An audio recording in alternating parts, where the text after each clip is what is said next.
cultural heritage, and it's rich in among all the young people of this country.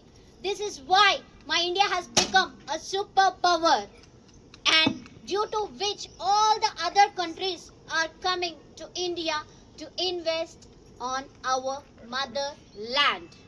This is not only a pride and respect to my country, but also it generates an economical relationship with other countries that are more developed than us.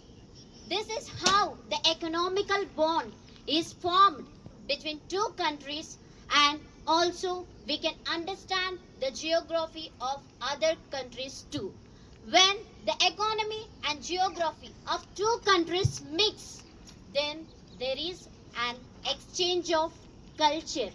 We adapt their culture and they adapt our culture. With this, I would like to state to the young people of this country to strengthen the connection that already exists in India. But how can we do this? We can do this. I'd like to state to the young people of this country and let our country fly high. Thank you.